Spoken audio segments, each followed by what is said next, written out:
but welcome along to this roundtable on inclusive cultures, brought to you by eCoach and Accelerate Sport as well. And we'll probably mention the two over the next hour or so.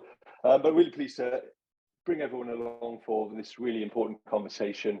And of course, an extremely talented panel of experts within EDI and inclusivity. And I always like to look at people's faces after I've branded them an expert, and the look of panic that spreads quite quickly. But we'll do introductions with the panel in a few minutes, and we'll let everyone you can get to know the panel and their areas of expertise and what they do day to day as well. So that'll be the chance to get to know those guys. A couple of T's and C's first. As you're going through the session, feel free to ask any questions. You can do it in the chat panel on here, and Reese, who is somewhere, will put all the questions together and pop his head around the door every so often and ask a question from you guys, because it's important to have your engagement as well. And today really is a starting point to be able to talk about inclusive cultures within sport. We're not going to solve everything in an hour, but it gives us a chance to sit down and have a little bit of a conversation about hopefully share some good practice about things that certain sports are doing, and to give people ideas about next steps in improving the inclusive culture within their sport as well. So just a bit of an introduction to myself before I hand over to the panel. So my name is Simon Richards. I'm the founder and director of eCoach, who have created Accelerate Sport, which is an online training platform, which includes a range of courses around EDI and inclusive cultures and all the rest of it. I come from a teaching background and a sport background. I taught in primary school for quite a few years, and then I was education manager at Show Races and Red Card in Wales for quite a while too, and then got into the training side of it as well. So equality and inclusion has kind of always been a big passion of mine. So the creation of eCoach and Accelerate Sport wasn't just an idea to make lots of money, because we don't anyway. But it is a passion of mine, and I saw the chance to kind of do something that maybe isn't widespread within the industry as well, by offering high quality courses with really great experts like Women in Sport and Show Racing and Red Card, Racing Pride, and UK Deaf Sport as well. So we've got a range of courses on there. We also have webinars too, and that's one of the reasons we're doing the session today, is because we understand that while we love e-learning, and e-learning has a place within any training pathway, it is only an element, especially when it comes to equality and diversity, and you need to have space, I think, to have real conversations, real honest conversations within organizations, between organizations, and as a sport as a whole. You know, that ability to be able to have those conversations and to share information is really critical. And that's why every 3 to 4 months we do a roundtable on a different subject for sport. And, you know, it's been gratefully received so far. And it's, thanks to people attending, and thanks to the panel for giving up their time as well. So handing over to the panel now, we'll start with Mike Hawkes. You can just introduce yourselves in a few sentences. That would be great. Cheers. Thank you very much. So, as I said, I'm Mike Hawkes. I'm the head of diversity and inclusion at Swim England. So we were asked to give a bit of a bio of how we got into EDI, and the way I got into it was I started with the RFU, or England Rugby, on a volunteer project around 8 years ago. And I think on my second day, my boss mentioned a disability event that was coming up. Now, I was on my second day at the business, so obviously I was going to say yes to absolutely anything. So I went along to it, and it was honestly the best week of sport that I've ever been involved with, and it completely changed my perceptions of sport as well. So from there, I started to get more and more involved in the EDI space, and I now like to think I've worked in a lot of sides of it. So obviously I was with England Rugby, and I'm with Swim England now, so the NGB side. I've also worked for a charity called International Mixed Ability Sport for around 2 years, looking at disability inclusion within grassroots sport. And from a community aspect as well, I've also been involved in starting a few new teams. So yeah, lots of different ways, but I'm just massively passionate about inclusion. My main area of expertise is probably around disability inclusion, but I also recently completed a master's degree in sports law, and the focus on that, or certainly the dissertation, was on transgender competition policy within sport. So obviously a very straightforward area. But yeah, they're my main interest areas. So happy to be here. Great, Mike, it's great to have you as well. I think we've had some questions come in specifically about disability inclusion, so you may well have a say on that. And transgender, you'd imagine, is a theme that's possibly going to come up. It's quite a hot topic at the moment as well, isn't it? So interesting to see, if there's anything you can add to the discussion on that side of it too. It's certainly something that's the zeitgeist at the moment when it comes to inclusivity. Over to Sammy Smithson then. Hi, Sammy. Hi, good afternoon, everyone. Thank you for having me. And I think it's the first time I've been called an expert on anything in my life. So thanks. I should give myself a little pat on the back for that. I'm not so sure I'm signed up to it, but I've been involved with inclusion and sport most of my life. I was explaining this yesterday on a call. I work for British Judo at the moment. I'm head of inclusion, safeguarding and wellbeing. And those three really do have a bit of an overlap. And I think just to summarise, I guess, where my passions are and how they work well together at the moment. Last night, I was delivering training for our England Pathway fighters, and we were talking about being a hero, standing up, being inclusive, calling bad behaviours out. So thinking about the wellbeing side, the safeguarding side, and also inclusion in terms of everybody feeling welcomed onto the judo mat as well. I grew up in a very inclusive environment. The judo club that I went to was a really mixed club in terms of ability levels, and welcomed people from lots of different cross sections of society. So for me, I've never really known anything different in terms of the sports pitch and it being inclusive. I think that experience from a really young age helped shape me. And now I've been in the military, come out of the military, and working with British Judo across those three areas. So lots of different experiences in different worlds. Thanks, Sammy. And I suppose the getting to a place where you have an environment within your sport where people feel that they can challenge issues when it comes to equalities is kind of the gold standard almost, isn't it? Because it's all very well saying we'll train you on anti-racism or LGBTQ plus inclusion, but empowering your staff to feel like they can stand up and challenge and ask questions, that's key, isn't it? Absolutely. And I think if you've ever been around children as well and being asked, but why I mean, and I feel like sometimes I'm a little bit like that with the other departments. Mm-hmm. Why is it been like that? So yeah, I really do like that challenge as well. So yeah. Thank you. And now we're over to Jamie Kluwer. Hi, Jamie. Hi, Simon. Hi, everyone. Thanks for having me again. Certainly sign up to the view that I'm not an expert, but happy to share some experiences and learnings from my kind of career as well. From my background, sports development, national governing body and local authority. I worked for the Football Association of Wales for around 15 years. Initially led their disability football program on a national basis. Then a regional manager, then head of development. Brief stint in local government with Bridgend County Borough Council, leading on community development. And then more recently, this current role was head of participation with Tennis Wales. My role basically looks after all our development functions, and I line manage the team. I'm also lead for diversity and inclusion with the organisation as well. Recently written our inclusion plan and lead on our training activities as well. I'm kind of very passionate about inclusion. Where did I start? Where did I come from? My mom was a special educational needs teacher in college setting, so was kind of listened, saw what she was up to and what she experienced, did a little bit of placement work as well, got a bit of experience, kind of got a passion around disability. And that was kind of my step into being interested in inclusion. I've also been a coach as well at grassroots with performance in terms of disability football as well. So quite a broad experience of particularly disability sport development, but again, look after all kind of range of inclusion initiatives for Tennis Wales. Fabulous. Thank you, Jamie. And now on to Claire. Hi, Claire. Yeah, hi, nice to see everyone. So yeah, my name's Claire Skidmore and I'm a Governance Development Officer for Sport Wales.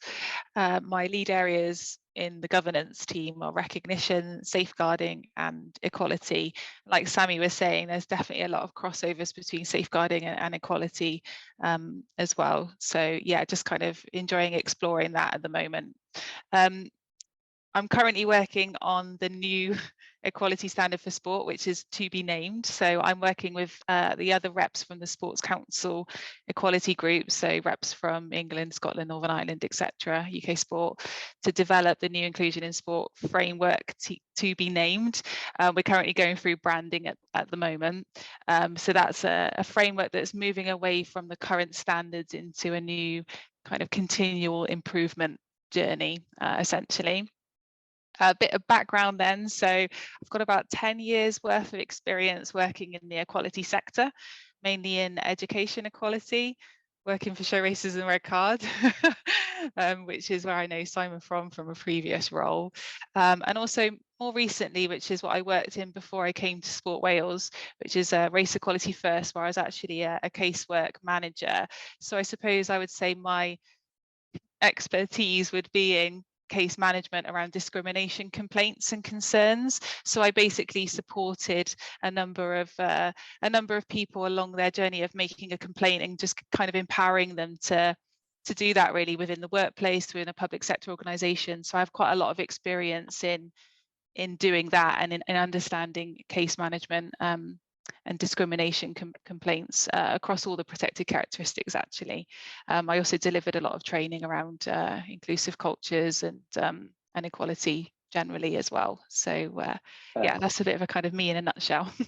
Great. And we will be coming back to you, I think, for some more information about being the sport, whatever it's called, whatever it will be called, sport framework for equality or whatever it might well be, over the next hour as well, because I think people will be quite interested to hear about what might be upcoming for them when it comes to that framework in particular. So thanks for coming along for that. And then we've got Jatin, last but not least at all. How are you, sir? Thanks, Simon, and hi everyone. Thanks for having me today. I'm Jatin Patel, Inclusion Diversity Director at England Rugby, or RFU. I've been in post now for 13 months. I look after driving inclusivity across a number of areas, sometimes too many areas I feel, but it's essentially 4 pillars and broken down. So it's gameplay, everything from community to professional and elite rugby. It's game leadership, how council, our leaders within the game and who volunteer and spend a lot of their time and passion trying to ensure rugby's been played. Fans, followers and partners, who are they? How do we get more of them? How do we make sure the way we're communicating is effective? And then the 4th one is our organisation itself. So who we're recruiting, how are people progressing, and are we retaining diverse talent where we have it? In terms of my background, I'm newish to sport. This is my first gig in sport, so to speak. Prior to joining the RFU, I was at a global law firm, and before that, a Big 4 organisation, both in EDI roles, but exclusively before that in the charity sector and working in education policy and trying to improve outcomes for young people from low socioeconomic backgrounds, which is a real passion for mine, having come from a working class background myself. So it's pretty much the thing that's been a thread throughout my career and something I'm deeply passionate about. So yeah, looking forward to our conversations today. Fabulous, Jatin. Thank you very much indeed. And you've been doing a little bit of work together at the moment with Jatin as well, so some interesting things going on there. And I forgot to say a big apology at the beginning, in that you may be expecting Mika Moore to be hosting this, and instead you're stuck with me, which is a bit of a downgrade by all accounts. But Mika's in, I believe, Switzerland, training for the Olympics, so quite busy at the moment in the bobsleigh. So yeah, you're stuck with me for the time being. And also we are recording this session as well, so we will send out links after the session so that you can rewatch at your own leisure as well. So we're going to start the questions, and we're going to start the roundtable really with a quick poll for everyone who's come along. So I'm going to launch this, and hopefully the technology works, and give you about 30 seconds or so. So you should see the question so you can answer it. Is everyone seeing that?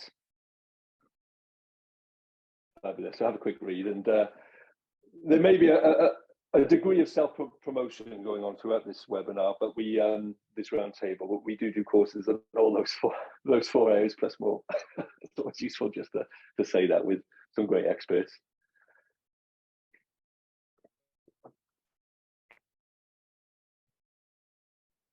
We'll say another 10 seconds for anyone who wants to finish off, and then I'll publish the results. So there we go. So you should be able to see those results now. So the majority, probably understandably, are saying all of the above, because they're all key elements of what we're going to be talking about and driving towards. But apart from that, diverse communities, people with disabilities, a kind of core. Women and girls is at 9%, and then engaging the LGBTQ plus community as well. So yeah, the majority of people want to kind of learn, I suppose, about improving all those different areas, which you can completely get. But I suppose the first question then here is, quite a large question really for the group, and it's just, you know, in 2 or 3 minutes, can you say, how do you involve and empower underrepresented groups within your organization? And this comes off the back of a question that was sent in from the people that are attending today, who said, how important is representation to you and your organization in relation to making decisions that influence policy and procedure? So I guess, do you actively seek out and incorporate feedback from underrepresented groups when you are creating policies, or, you know, you're making decisions within your organization? I'm going to come to Sammy first. So Sammy, fire away. Thank you. I thought I'd be brave and go first. Yeah, I think one of the recent initiatives that we've been working on at British Judo is, a couple of years ago, we went out to the judo community to ask for volunteers from underrepresented groups to come and form our diversity and inclusion steering group. So that was formed first before we actually had an internal heads of department representative steering group. And I think for many organisations that might be a little bit back to front, but actually I think it's worked quite well for us because the needs and the requirements and the gaps were brought from the community first, so that then the policies and the departments could have that feedback and that information before we then started working on the strategy. So we've rebranded. We've still got our advisory group, our action group, which is our community representatives, but we've now also got our internal steering group, which are working on that information that we've got.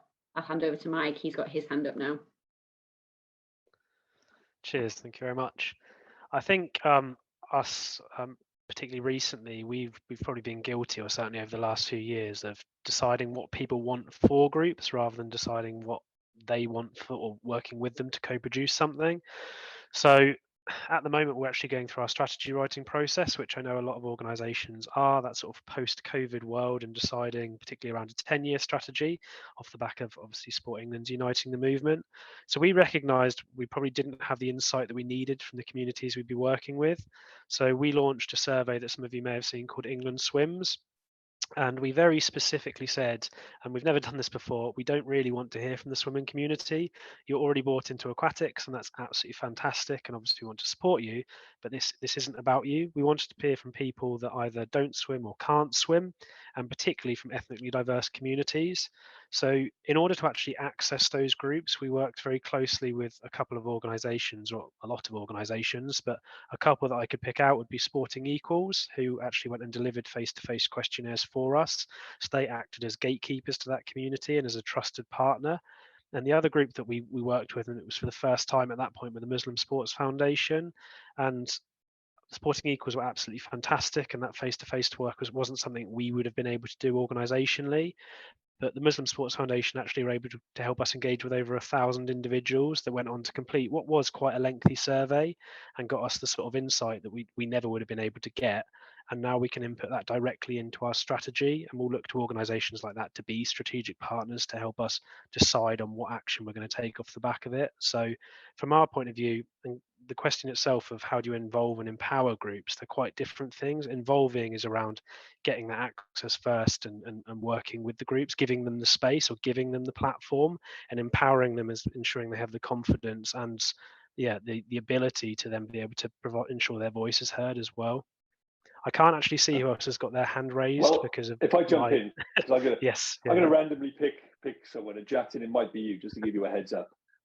So get ready. No, but I know that you were talking there about including, opening up to different voices. But I know, Jatin, you've done something within the RFU, haven't you, around sort of listening to players and their sort of feedback on inclusivity issues. That's been kind of that has been the basis of your EDI program and going forward. So do you want to sort of chat a little bit about that?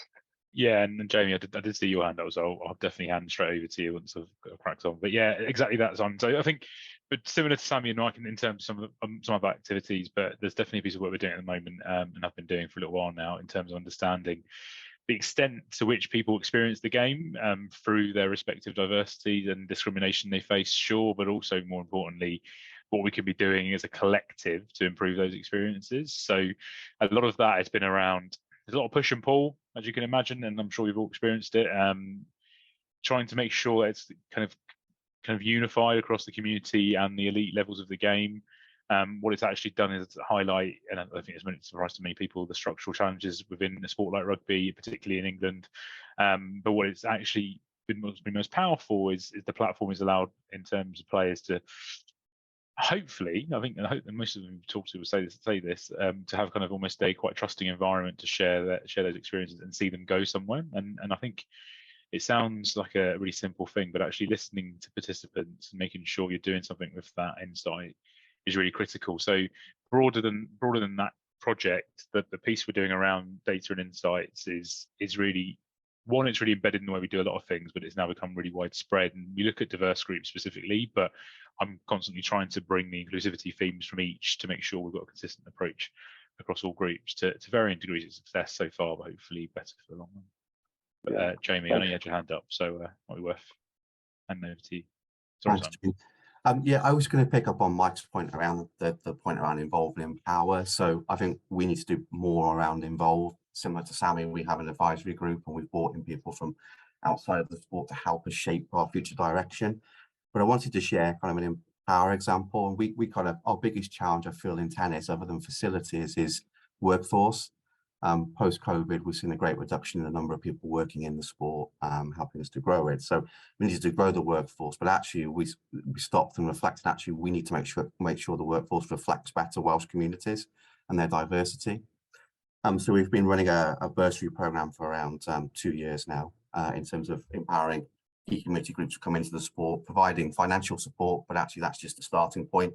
So the main point is actually supporting mentoring, supporting their deployment into the community, making sure they've got the right mentor and the right coach that they're working with through their qualifications. And it's had a really positive impact for us. We've seen a number of women coaching in the sport move from 19%, which is a poor starting point, to around 25% in the space of 12 months. And so that's something we're really quite positive and proud of. And the same in terms of disability inclusion as well. A number of disability coaches have come into sport around our wheelchair program as well. So the key has been around actually how we place them effectively, provide the right support network, and make sure that they're able to practice in the right environment with the right support to do that. Cheers, Jamie. If I could just pick up on something that was mentioned, well, by all the panel really was by Jatin and Mike in particular, was the pushback you can sometimes get internally when you start to talk about EDI and start to put policies into place. So wondering if anyone has any advice or tips on how you can kind of deal with internal pushback around EDI. Because if it's anything, I used to do lots of training with Racing Red Card, and you go into schools with teachers or into sports areas, and your training room, there'd be 30 people in there, and there'd always be people that were keen, who really wanted to be, let's really work on this and let's make schools more inclusive. You'd always have people with their arms crossed going, oh, here we go again. It's that whole idea of how can you get people on board? How can you get buy-in for your plans? And I'm going to come to Jatin first, as he had his hand up and was keen to discuss. Yeah, I'll kind of read under two buckets, I think. And one thing I used to really despise about working in the corporate world was the constant need to talk about the business case for inclusion and diversity. It's important, don't get me wrong, but the vernacular I think is kind of wrong. And I think in sport, I think we're all of us, I imagine, and forgive me if I'm speaking on everyone's behalf, but we're trying to grow our respective sports, right? And therefore making sure it's seen as a growth mechanism is really critical. I think the second part, which is related to that, is getting stakeholders, internal and external, to not think of EDI as a project and not see it as a separate function. And it's one of the things we did when I first kind of joined the organisation was flip the D&I around. And it wasn't a semantic change. It's because if we can inclusivity is in everyone's gift, from my perspective. It's something that we can all do better in the way we handle and present ourselves, make decisions, behave, talk to each other, and lays the foundation for positive cultures, right? So making sure everyone understood that and still on that bit of their journey to ensure that diversity we're trying to attract flourishes and can be themselves and be the best they want to be is really critical. And a large part of that was moving away from seeing everything we're doing as an action plan or as a project, but actually starting to seep it into everything everyone did and does. So yeah, those are probably two areas that we've kind of focused on quite a bit and starting to get a bit of traction, I'd say. Fab, and Mike, you got your hand up there as well. Yeah, I think it does come in slightly to what Jatin was saying with regards to increasing relevance of EDI to all parties. So I think you'd be pretty hard pressed to find individuals that don't think morally that it's the right thing to do. But obviously everyone's got a lot of work going on and they're being stretched in all different directions and they can't always see how it ties into their work area. So I think it's making sure that they see the relevance and whether that is a business case, if it is at the more commercial end. Obviously, as Jatin said, you don't want that to be the sole reason for doing it. But if someone is commercially minded, then they need to see a commercial benefit to get real buy-in from that. But equally, again, as an NGB, we want to grow our membership. So as an example, we updated our equality impact assessing a couple of years ago, and that was just pre-COVID. And within the intro blurb to that assessment now, I was finding that people were saying, well, why are we doing this? Is it a paper exercise? And obviously we know that it's not. And I wanted people to understand why it isn't. So we included some stats around active lives. And the stat that we included was at that point in time, 7.2% of disabled people were going swimming regularly, so once every or twice a month. If we were to increase that to 8%, so 0.8% increase with regards to disabled people, that's going to be 70,000 people more swimming twice a month. So from a membership point of view and from a growth organization where we want to see people in the pool, the opportunity is huge. And at the moment, we're not necessarily meeting the demands of those individuals. So yeah, it's just about increasing relevance of it as well for different people. Cheers, Mike. Thank you. And even on a kind of cold statistical level, the research shows that having more diverse boards, etc., increases income by 15%, and that's across different industries. It's not just sport, but we talk about that in our Tackling Racism course. That actually we all should want to do this. You know, it should be we want to do this on a positive, ethical level, but on a sort of core business case, it's win-win as well. So yeah, it should be a fairly easy sell. Not always, and you know, that's just the way it is. But over to you now, Claire. I've got your hand up as well. Yeah, I was just going to talk about boards and leadership and, you know, how vital that representation is. You know, when you're talking about pushback and not having that buy-in, I think it's really important that you question that then, you know, why don't you have that buy-in from your leadership, from your board, from your internal workforce, and kind of really get under the bones of where that's coming from, and also reevaluate your organizational values then as well, and ensure that everybody's on board with those values too.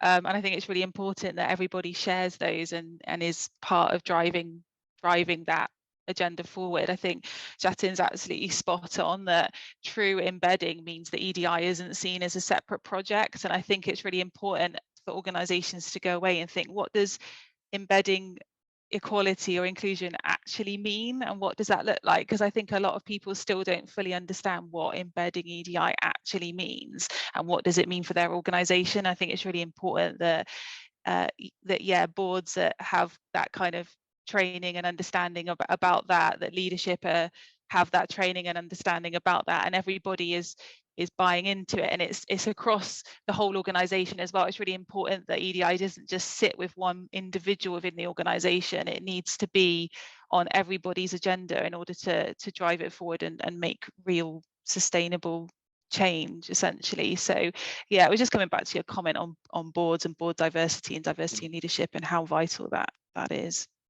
I do think that term embedding equality, which you do see on social media when people are talking about their philosophy, and where, you know, this is one of our key areas. Do you think that's a bit of a buzzword that organizations throw around sometimes? Do you think sport organizations can be guilty of that? Yeah, I mean, if somebody was to ask me what that means, I'd have to really think about it. And to be honest, I don't even know what embedding EDI would truly look like within our own organization yet. And I think, you know, banding around also the word inclusive cultures is also another one where it's like, well, what does that actually mean? And I think people need to stop and take stock of these phrases and terms and actually think, well, what does this mean for our organization? Yeah, cheers, Claire. And Sammy, you got your hand up as well. I did, and then I was trying to juggle the hand button and unmute. So it's just following on from everyone else's comments, and it's just something that I learned last summer when I was working at the Commonwealth Games. I was talking to lots of different people on different boards, and it was a real insight for me as I was approaching some new challenges with the job. And diversity on the boards and in executive and leadership in all positions really, really important. I think the challenge is being heard and listened to and respected as well. I think a lot of people that I interacted with and asked some critical questions of felt that they were on the boards, however their voices were not heard the same as the people that maybe have been on boards for longer periods of time and had dominated those environments. So I think that's really the next challenge. Is great, we're getting that diversity. However, now we want that equality and also that feeling valued piece and being heard and learning from people. No, over to you, Jatin. Oh, I'm not muted. Over to you, Jatin. Sorry, you got your hand up. Sorry to continue this, but I think it's a really critical point that Simon and Claire both made about boards and making sure they're diverse. I think that's really, really important. And to that point you made there, Sammy, the voice piece is so important. It's critical, actually. And I know there's buzzwords like empowering, embedding, I'm about to use them again, but making sure that when you do have that diverse representation, that those individuals don't then become the go-to to solve the issues respective of their own diversity is really, really important. I think making sure the board collective understands why it's critical and therefore what their role is to ensure you're getting the best out of their diversity, their insights, their knowledge is really important. I often say if you're asking diverse members to come onto board into leadership positions, it's normally because they, one, bring an insight and expertise and a passion for your respective sport. They also had very little part to do in creating the inequalities and structures which have caused underrepresentation and inequities, right? So making sure there's a balance there is really important to getting the best out of diverse boards going forward. Thank you, Jatin. And we'll move on to a slightly different area now, and shameless promotion and throwaway sort of statements coming up now, but our inclusive cultures pathways available to all sports. You can get more information later on. However, generally speaking, talking about education and training for organisations around the equality, diversity, inclusion, and all sorts of different areas, I was wondering if I could ask the panel about sort of good practice that they've seen or that they do themselves around kind of the education of workforce in these areas, and sort of if they could give one piece of advice in that area, what might it be? And we'll start with Mike. I think with us, we created a Foundations of Inclusivity CPD, and it shamelessly refers to what other sports are doing, and I'd include rugby within that, with regards to mixed ability rugby, in terms of creating relevance for inclusion and also getting across your approach organisationally. So we've extended what was the social model of disability into the social model of inclusion. And we want all of our clubs and our workforce, that includes teachers and coaches, to understand how their behaviours can have an impact on creating that inclusive culture, which, as Jatin said, will then lead to diversity in the sport. So I think rather than going out straight away and teaching people about specific groups and demographics, that can sometimes have the opposite effect that you intend, because individuals think, well, I haven't received training on that specific group, therefore I don't know how to deal with them. And we want people to take a step back and just focus on that social approach, aka what barriers are you creating, either intentionally or unintentionally? How can you remove those barriers, and then what sort of impact can you have? And that's where we, like I say, signpost to what other sports are doing as great examples, along with a few different aquatic areas as well. And what have the outcomes been like from that, Mike? It's probably quite early on in your journey, but No, it's fine. So it's still quite early. I think the best outcomes I've had and the most pleasing bits have been regions. So our like a lot of sports, we're broken up into sort of different regions, and I know in some other sports it's counties and whatnot, but it's the regions contacting me and asking for more information around inclusion and around, okay, so now we know that the social approach is the way that we should do things, but then you can then burrow down into those more specifics. So say, for example, we want to increase our ethnic diversity, or we want to make sure that our LGBTQ plus members are being supported. That's probably the most pleasing thing in terms of output off the back of it. Thanks, Mike. And Jatin, I'm going to come straight back to you. I know you've only just unmuted yourself, or muted yourself probably after the last answer, but maybe you can have some input into this. Yeah, I'm happy to. And you mentioned it earlier, Simon, we are doing a bit of work with yourselves at the moment to develop a kind of quite bespoke piece for the game. And I think that's probably my piece of advice, is making sure, there's a lot of stuff out there you can pick up off the shelf, which is around ED&I generally. And Mike, I really agree with your point about, not over overemphasizing the different diverse groups, because that's kind of a never-ending journey to some extent. And I always say I'm not a diversity expert. You can't be, because there's too much diversity in the world to be a true expert, right? But what we're doing with Simon and eCoach is kind of a three-pronged approach for the elite level of our game. So there's the kind of an online piece, which is very much about the principles of equality, the bare basics, why inclusion matters, the principles of it. The second phase is going to be an in-person club by club session to look at what the local issues are within those environments and start to bring those to the surface and start to think about what solutions to them are and what the actions can be going forward. And the final bit is going to be a set of webinars which ultimately look at the tools that you can apply with no sense of directions. It's hard to kind of say this is the one that's going to work, right? And I think that's a kind of a step to avoid going forward in terms of, I always say, like, here's a toolbox, here's how this tool works, how this tool could work, but ultimately the choice needs to be on the group leading the charge and doing the work and the culture in which they represent. So there's a piece there, and if I may, there's another piece of work we've been doing separately, which is, it's called active bystander training, which is probably a bit more commonplace in our world, but ultimately what we're trying to do is get, and this is for the entire game of rugby as a whole in England, it's to go what's acceptable, what's not, but also if you're using particular language, understanding the impact of that language, even if your intent wasn't malicious.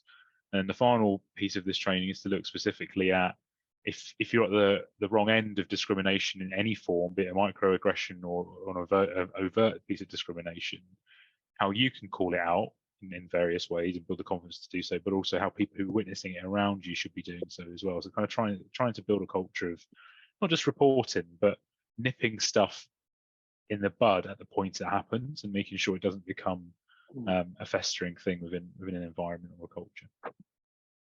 Yeah, thanks, Chat. But I know what quite a few people will think while you're discussing your excellent education package. I would say that because you're working with us on it.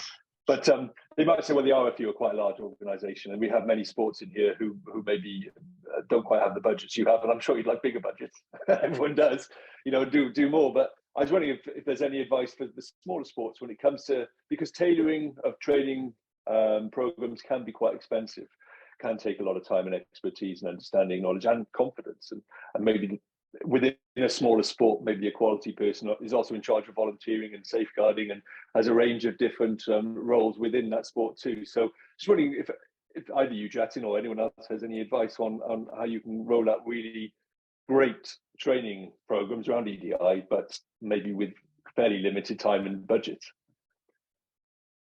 I mean, happy to respond first if that's okay, but I think it's something that everyone's pretty much said on this panel so far. Regardless of the size of your sport and your budgets, ensuring you're kind of listening to people within your sport currently and those you wish to seek. And Mike, you spoke about this, kind of going out to non-swimmers and trying to get that insight is really important. And I know there's different ways of doing that. You do small focus groups, you do big ones, but the point being you're listening to the experiences of individuals and taking from that something that then turns into, you can call it training and education. They're sometimes a little bit too formal. For me, it's just having really good positive conversations that the outcomes of which are better engagement, better participation, but ultimately more enjoyment and better experiences, right? So that would be my tip, I suppose.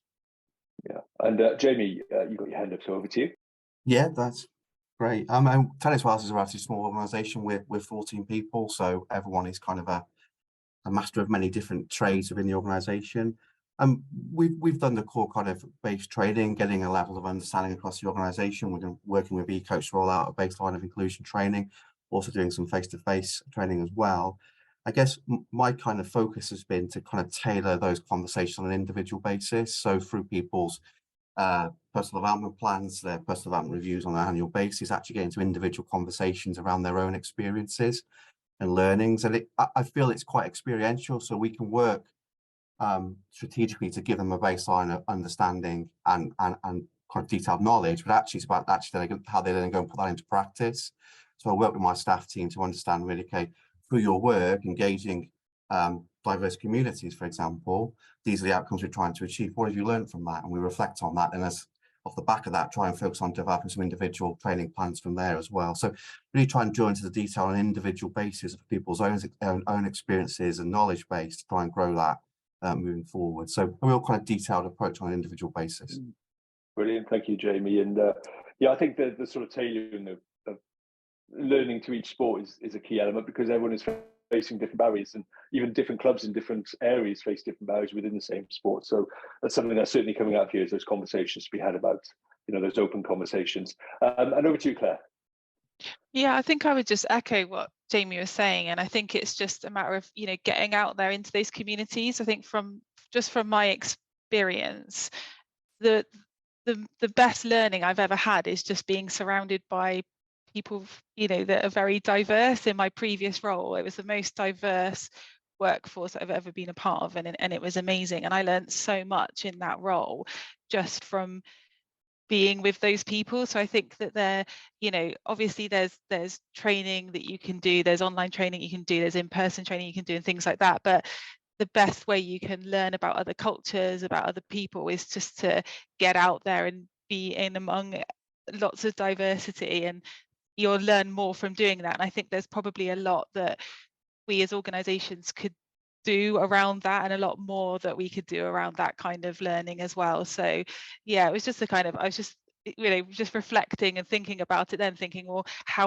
what have I done to learn about equality and inclusion, diversity? And to be honest, that's the way that I've learned the best, is to be in and among diverse people. Definitely. And to finish this section off on L&D, I'm going to pass over to Sammy. Yeah, just a slightly different approach that we've done as well. I echo everything that everyone's said, and I think I've learned personally myself, again, by just getting involved and being surrounded by people.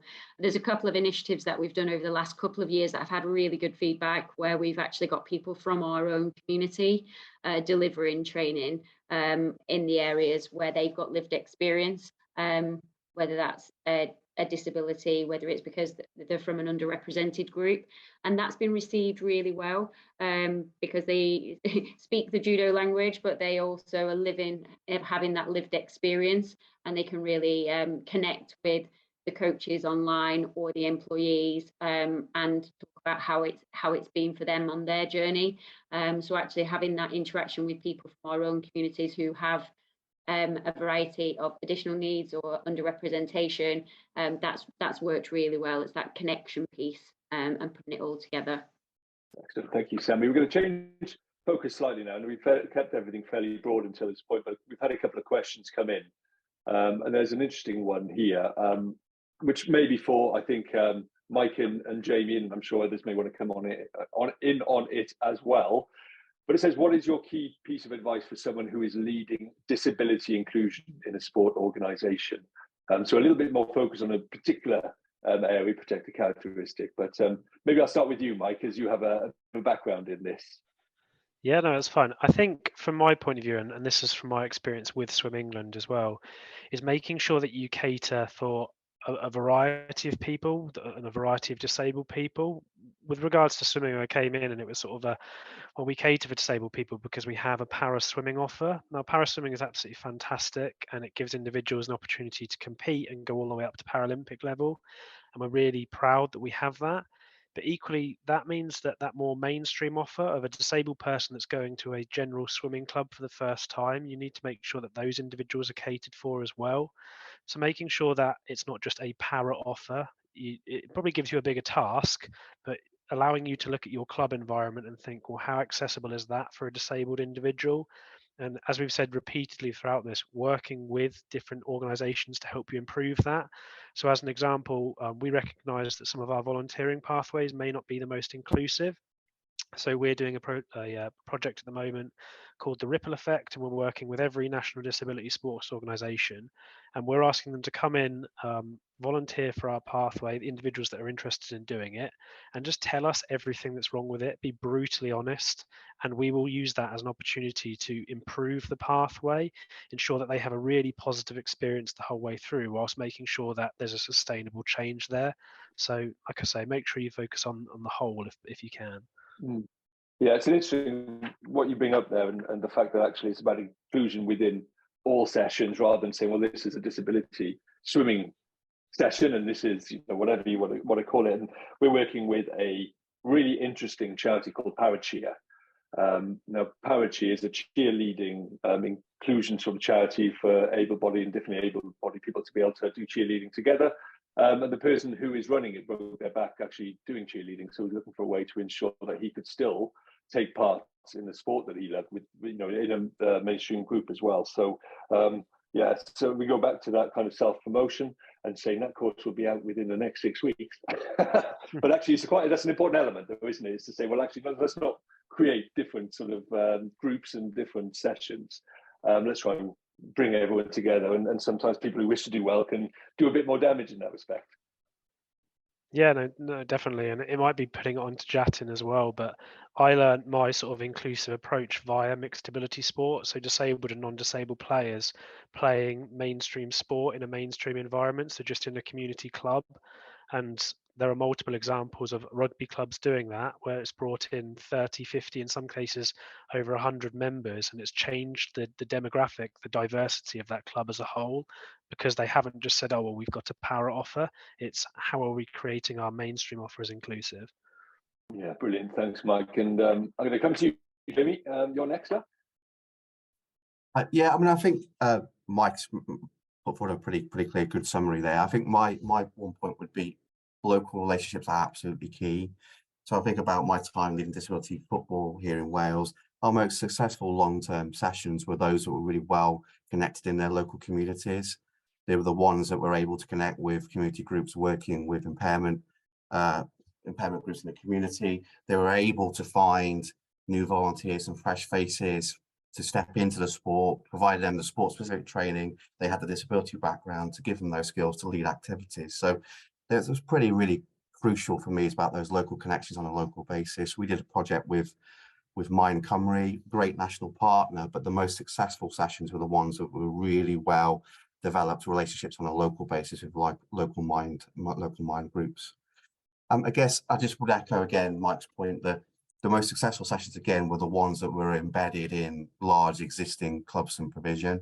We had some really successful startups that were disability specific and focused, and they've been sustainable, but the ones that grew and became most embedded, and I think the young people got the best experience from, were the ones that were inclusive clubs. They're able to take part in other activities, move into other teams as their skills and experiences developed, and stay in the sport longer. So I think the longer term game of good, successful local partnerships and relationships versus investing time and effort into making existing clubs inclusive is pretty much the recipe to success. But it takes time and it takes patience. Yeah, definitely. And I know that Claire has put something into the chat. I've just seen it. That's a link to a Disability Sport Wales program and a website, so you can pop along to that and you'll get some information around developing an inclusion in the area of diversity specifically. So thank you for that, Claire. And I'm going to come to you, Claire, for two or 3 minutes now, because I kind of we invited you along to shed some light on the the name is TBC, isn't it? But we're going to call it the Equality in Sports Framework / whatever you want to call it, Claire. You can be in charge of that. Just something that's very much on the horizon, isn't it, for sporting organisations in the UK? I'm just hoping you can just throw a bit more light on it. Yeah, thanks. It's been a long time in the making. So I've been with Sport Wales for just over a year now, and this was meant to have been launched before I even started. So this is being put back, and I think that just demonstrates that the scale of the piece of work actually, and the fact that it does run across borders, and this is a UK-wide piece, which I think is great. I think that organizations should be connecting across borders when we're working on EDI, and the framework, I'm going to call it a framework, it definitely encourages that too. And we'll be looking at, once it's launched, to be putting on some sessions and encouraging that peer-to-peer learning and support across borders too. So we're just kind of working out the logistics of that. But just by way of an update, and I'll try to keep it as brief as possible, but everyone should be aware of the Equality Standard for Sport, and that was first launched in 2004. So in 2021, there's been a really big comprehensive sector-wide review of the Equality Standard for Sport. And a lot of the feedback we got from partners across all of the sports councils and the home nations was that it really became a bit of a tick box exercise, because you achieved a standard and then a lot of organizations would say, yeah, great, we've achieved that standard, we'll sit back and we won't do any more on this piece for a little while now. And although it's been a really good tool to encourage organizations to look at EDI, to reflect on it, to embed it, try to embed it within their organization and try to make a difference with EDI within their organization, it has also encouraged that kind of tick box element. So what the new framework does is it's accompanied by a self-reflection diagnostic tool. So the idea is that you would complete a diagnostic tool in 5 key pillar areas: culture, leadership, experience, relationships, and communications.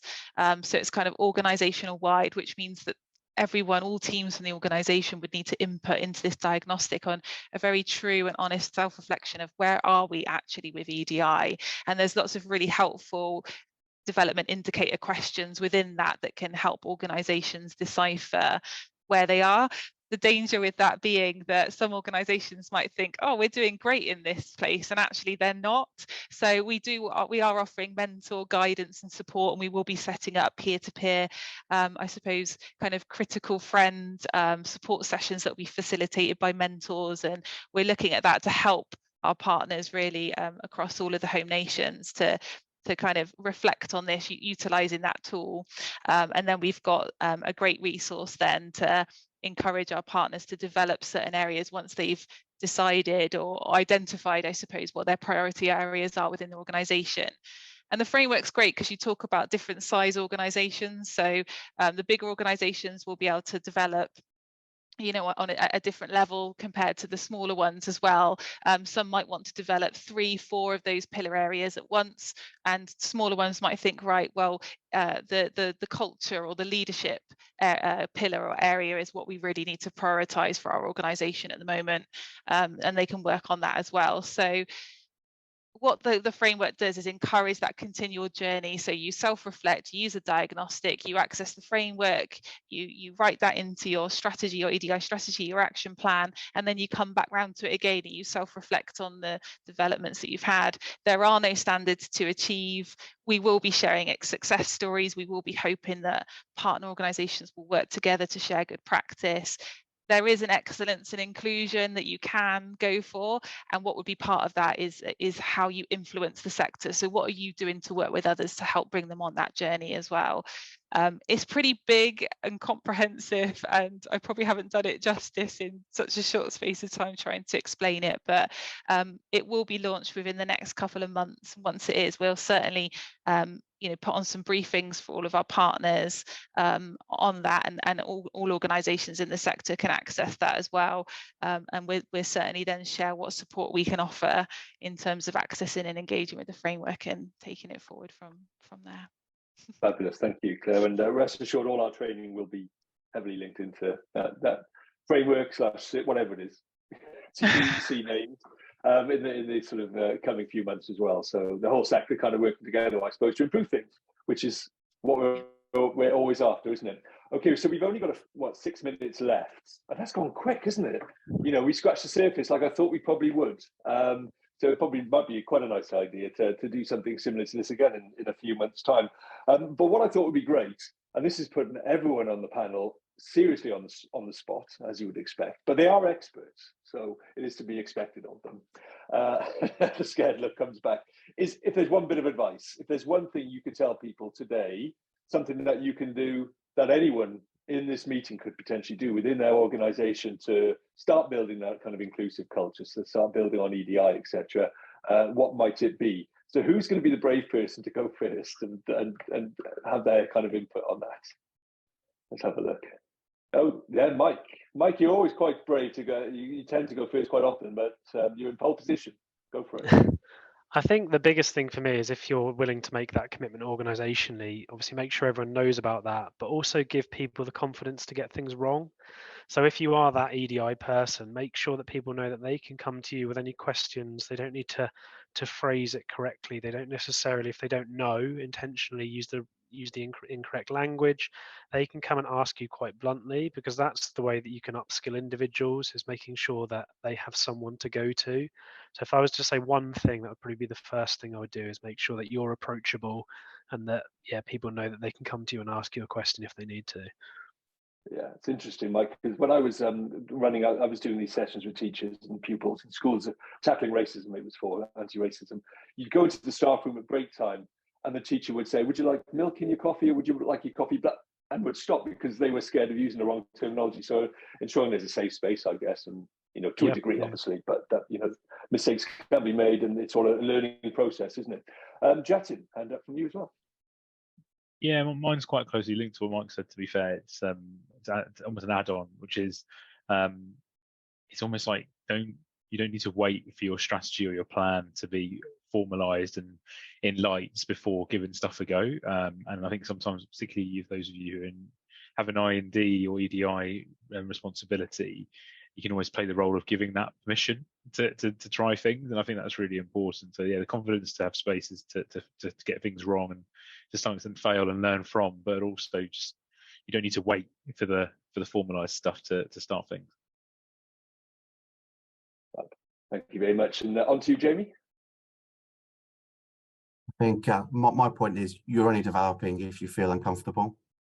And again, I certainly feel that building on Jatin's point, that quite often as kind of the inclusion lead, people will come to me and almost ask my permission. I think we should do this. What do you think? And I'm like, that's fine. If you think that's the right thing to do, based on insight and data that you've got, and challenge the team on that, and we want to try that, then let's do it. And if we get it wrong, then as long as you can identify what the learnings are, and we can identify the areas of growth and development for you as an individual, us as a team, most importantly, and how we fix and move things forward, then that's fine. So I think my key message is be uncomfortable and recognize that you're growing when you're uncomfortable. But the only caveat on that is obviously make sure that people have the fallback and the kind of the knowledge and the training opportunities to help them grow, but they've got to go and kind of experience those things first. So get uncomfortable. Great, get uncomfortable. I like that. It's great. And then over to you, Sammy. Well, I've just learned from the last three as well, so thank you for that. I agree with you all, and I think, you know, we do have a voice and we do have a place, and never stop challenging and never stop fighting the good fight and doing the right thing. I think that's short and sweet for me, but thanks for this opportunity, and thank you. It's been a learning experience for me today as well. Fabulous. Thank you very much, and thank you to everyone who has come along today. Thank you to the panel as well for having their say, and everyone who's interacted. Unfortunately, we aren't able to answer every question, but what we can do is hopefully, you know, do these events fairly regularly and bring people together across the sporting industry and a range of different sporting organisations, and have space for those chats, and maybe even face-to-face as well from time to time would be nice, wouldn't it? Which is always quite good fun. So you will get a recording of this. This will be sent out in the next, probably the start of next week. We'll send out a recording of the webinar. So feel free to share it with anyone you feel could benefit from it within your organisation. Feel free to reply to me with any questions. We can always ask our panel for further sort of feedback. If you've got anything particularly, if you've got any questions about anything that came up today, you didn't really feel confident asking it within chat, that's understandable as well. Obviously, self-promotion going again. We've got some fantastic courses on our platform and coming up, and there will be a link in the email. If you do want to just come along and have a chat with us. What we offer really is a part of an approach to EDI and inclusivity. You know, the L&D, the online learning, the webinars, are all a small part of it, but you know, we believe that some of the stuff that we create with our partners is of really high quality and can be really beneficial to the sporting organisations across the board as well. But thank you very much, everyone, for attending, and many thanks to the panel for taking part in it. And I hope that you got something out of it, and I'm sure we'll chat again pretty soon. Enjoy your lunch, everyone.